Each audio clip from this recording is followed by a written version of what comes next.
예, 여러분 안녕하십니까? 2017년 11월 4일 토요일 오전입니다. 요한계시록 1장 끝에는 예수님께서 반모섬에 하나님 아버지께 계시를 받아서 한 천사를 반모섬 광야에 있는 요한 사도에게 보냈습니다. 1장 끝에는 네 본 것은 내 오른손의 일곱 별의 비밀과 일곱 금초대라. 일곱 별은 일곱 교회의 사자요 일곱 촛대는 일곱 교회니라. 예수 그리스도의 오른손에 있는 예수님은 부활하사 하늘보좌에서 촛대 사이를 인자 같은 모습으로 다니시는 모습으로 나타나십니다.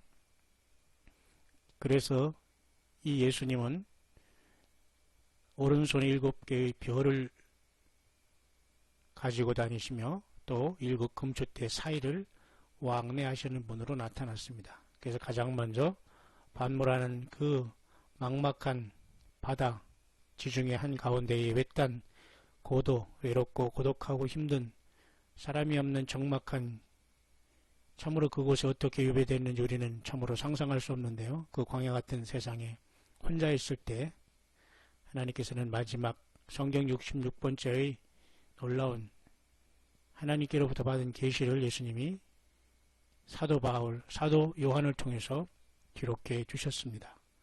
그 중에 1장 끝마치면서 예수님의 오른손에 있는 일곱 별의 비밀과 일곱 금초대는 매우 중요한 요한계시록 전체의 핵심이 여기에 있습니다.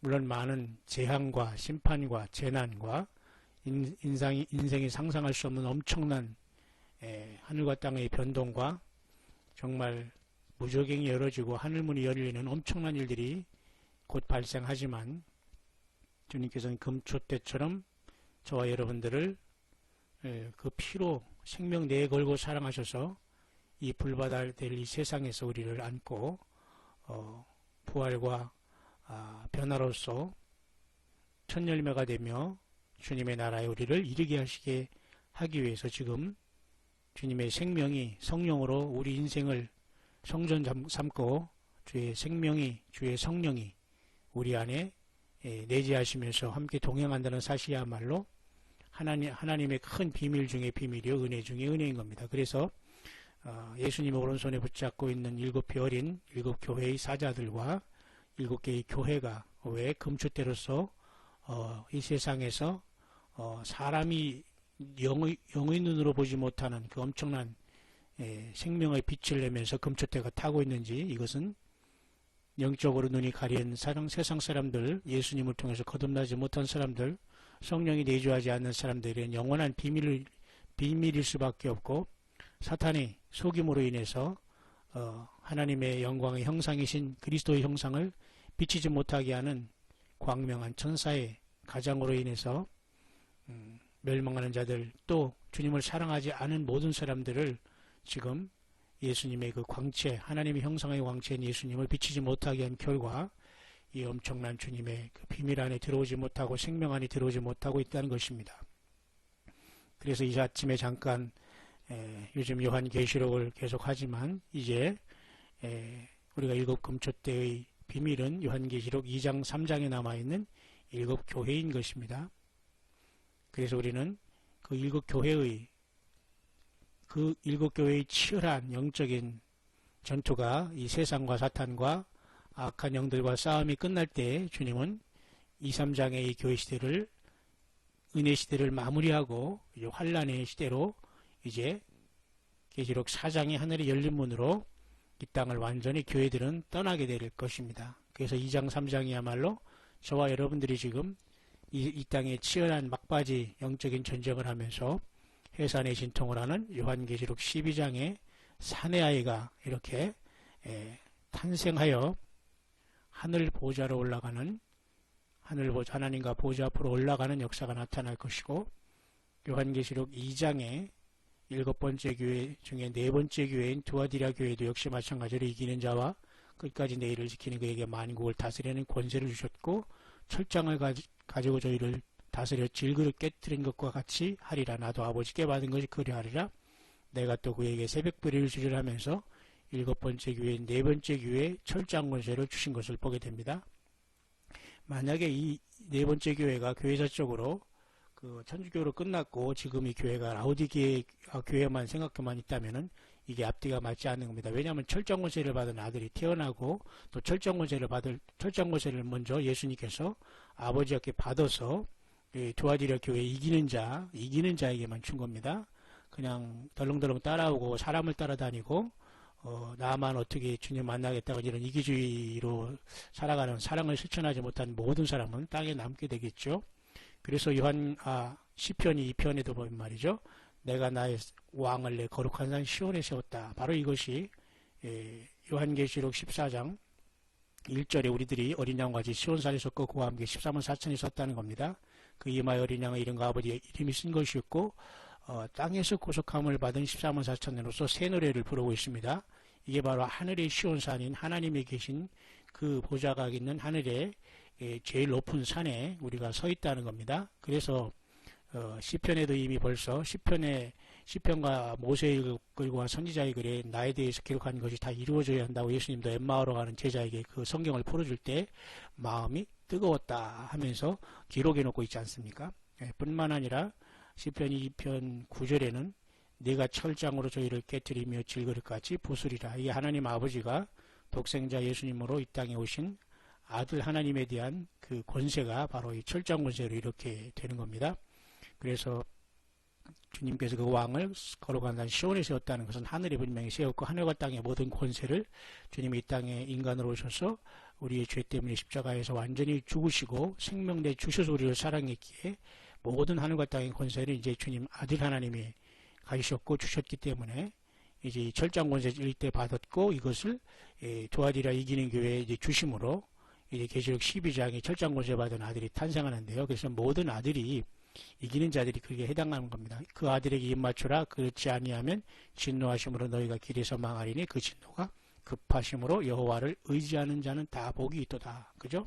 아들에게 입맞추라. 예수님과의 모든 릴레이션십과 사랑의 교제와 죄에 대한 고백과 그 피로 그 예수님을 죽인 죄가 나의 죄라는 것을 알고 내 욕심과 교만과 고집이라는 걸 알고 빨리 주님 앞에 보복해서 내 삶이 변화해서 원위치로 들어가 주님 안에서 열매 맺지 못한다면 우리는 아주 처참한 영원한 처참한 아주 상상할 수 없는 그런 것들이 우리 앞에 기다리고 있다는 것입니다.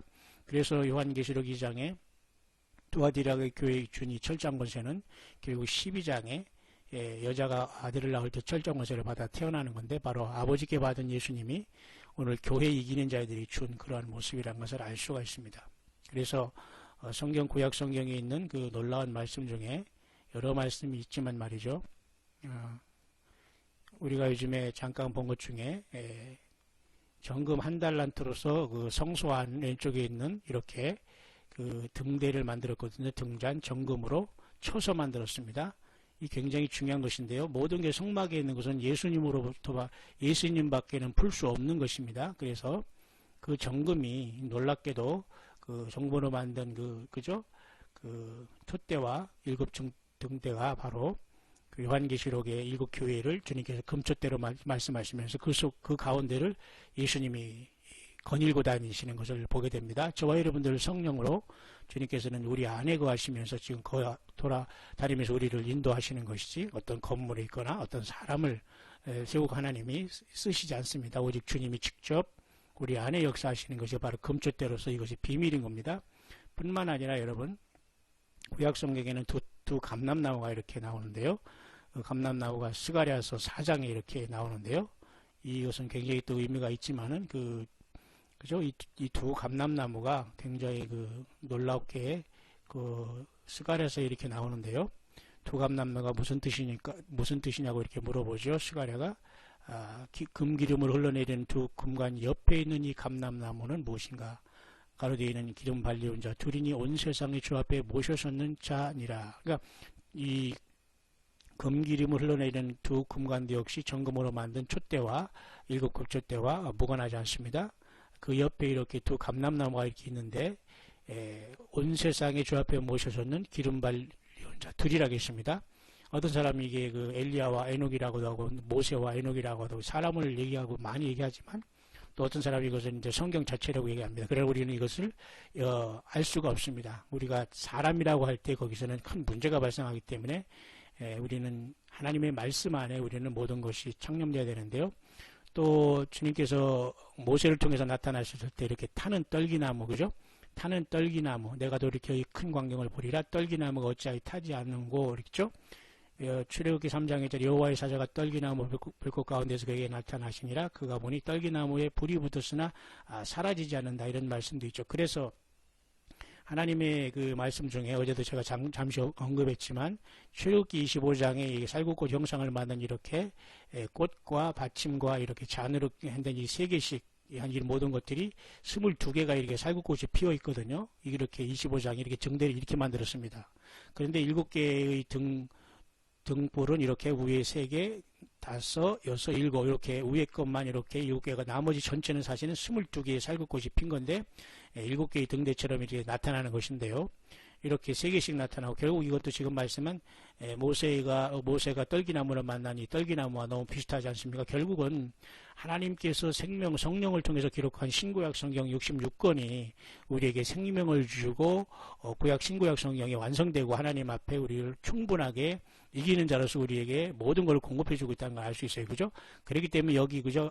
9개는 39, 27 여기 3개씩 됐죠. 그렇게 39, 27에 신약성경을 나타나고 나머지 13개의 그 쌀국꽃 형상은 39권의 구약성경을 나타내는 겁니다. 그러니까 완벽하게 이 등대는 하나님의 말씀을 받아서 이 세상에서 예수님의 피로서 정결함을 받아서 반짝반짝 주님과 더불어 빛을 발하고 금보다 더 귀한 정금으로 연단되어서 티도 없이 흠도 없이 완벽한 100% 주님 닮은 자로, 주님과 하나 된 자로 주님을 만날 이기는 자의 그러한 하나님의, 그죠? 영원한 예루살렘 성에 거할 성전의 기둥이 된다고 했죠. 그래서 그곳에서 영원히 살 것을 상징하고 나타내는 놀라운 영적 진리가, 의미가 이곳에 담겨져 있는 것입니다.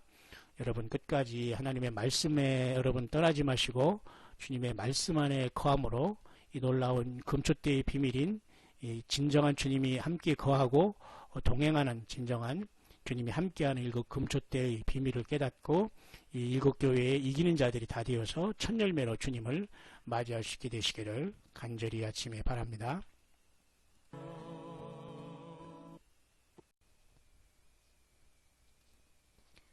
예, 여러분 안녕하십니까? 2017년 11월 4일 토요일 오전입니다. 요한계시록 1장 끝에는 예수님께서 반모섬에 하나님 아버지께 계시를 받아서 한 천사를 반모섬 광야에 있는 요한 사도에게 보냈습니다. 1장 끝에는 네 본 것은 내 오른손의 7별의 비밀과 7 금초대라. 7별은 7 교회의 사자요 7 촛대는 7 교회니라. 예수 그리스도의 오른손에 있는 예수님은 부활하사 하늘보좌에서 촛대 사이를 인자 같은 모습으로 다니시는 모습으로 나타나십니다. 그래서 이 예수님은 오른손에 7개의 별을 가지고 다니시며 또 7 금초대 사이를 왕래하시는 분으로 나타났습니다. 그래서 가장 먼저 반모라는 그 막막한 바다 지중해 한가운데에 외딴 외롭고 고독하고 힘든 사람이 없는 적막한, 참으로 그곳에 어떻게 유배됐는지 우리는 참으로 상상할 수 없는데요. 그 광야 같은 세상에 혼자 있을 때 하나님께서는 마지막 성경 66번째의 놀라운 하나님께로부터 받은 계시를 예수님이 사도 요한을 통해서 기록해 주셨습니다. 그 중에 1장 끝마치면서 예수님의 오른손에 있는 7별의 비밀과 7 금초대는 매우 중요한 요한계시록 전체의 핵심이 여기에 있습니다. 물론 많은 재앙과 심판과 재난과 인생이 상상할 수 없는 엄청난 하늘과 땅의 변동과 정말 무저갱이 열어지고 하늘문이 열리는 엄청난 일들이 곧 발생하지만 주님께서는 금초대처럼 저와 여러분들을 그 피로 생명 내에 걸고 사랑하셔서 이 불바다를 이